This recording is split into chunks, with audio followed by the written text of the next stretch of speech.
So, but the thing is, one of the cool things over the last decade is that the internet has matured a lot. And so we're now getting massive online networks which are growing in strength. You all know them: Snapchat, Facebook, Netflix, Amazon. Amazon, yes, it's a retailer, but really it's a tech company. Google. They are creating a whole bunch of new networks which are really starting to sort of rustle some feathers.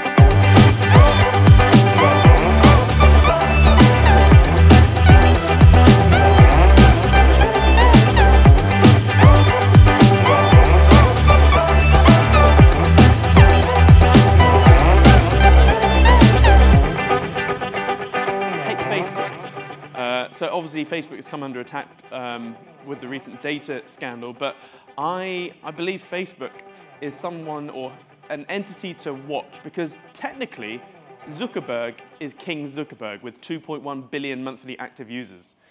So as tech gets better, as communication gets better, as money flows a lot simpler, like borders are going to disappear, and it's going to be about electronic borders. And so, yeah, with 2.1 billion monthly active users, which will only increase, Facebook's reach is just going to increase. And that's why they're looking at trying to beam free internet to the continent of Africa.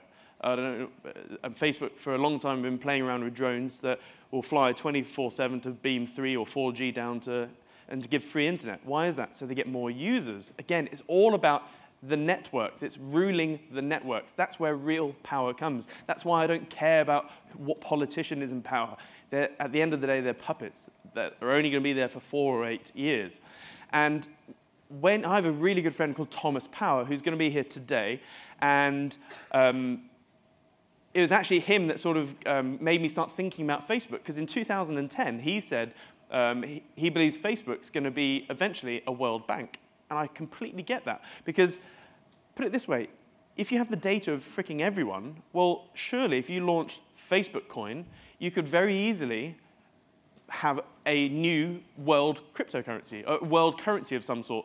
It won't be the world global reserve currency, but it will be maybe one of those inflationary currencies which you spend. So it could easily become the world bank and do loans, etc. It could very easily become the next big eBay. Have you ever noticed on your phone, when you go open up your Facebook app, if I just close everything down here, the thing right in the middle of your attention getter screen is markets. No one ever uses that, right? Like, I've only just started to be aware of it. But why the hell have they put markets right front and center? And I think over time, they're going to start killing eBay, or they may buy eBay or whatever. But and it's simple. I've actually, just for shits and giggles, I buy stuff from here now. And it's very clunky. It is like eBay 10 years ago, but it's interesting, okay? So, yeah, they could be the eBay. And they could be the world's biggest insurance company, technically, couldn't they? They have the biggest bulk purchasing power of any entity or network out there. So they could dictate and get the best insurance quotes, and then, yeah, because if they have a Facebook currency, let's say they are the World Bank or the World Marketplace, etc., well, then they could easily do insurance and everything else. And then they may go into energy, which, yeah. So when it's not if, when Facebook launches Facebook Coin, I will be going all in.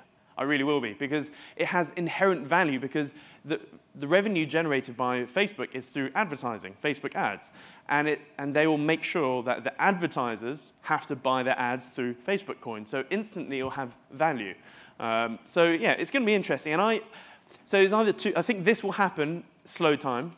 And I think in the meantime, like, I think Zuckerberg will probably run for president in 2020. I do believe that. If it's not this term, it'll be the next one after that. And Trump got into power through the manipulation of social media. That was like a rumor or a conspiracy, but that's now proven to be fact. That's actual truth.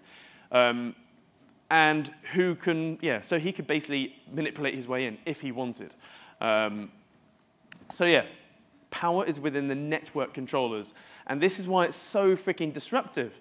This is way more disruptive than the internet was, because this is disrupting the elite, as in the network rulers. Does that make sense? Yeah. Who thinks I'm a loony?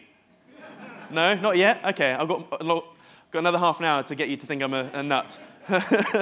So And the thing is, what's more important to you, emails or money? Yeah, money, surely.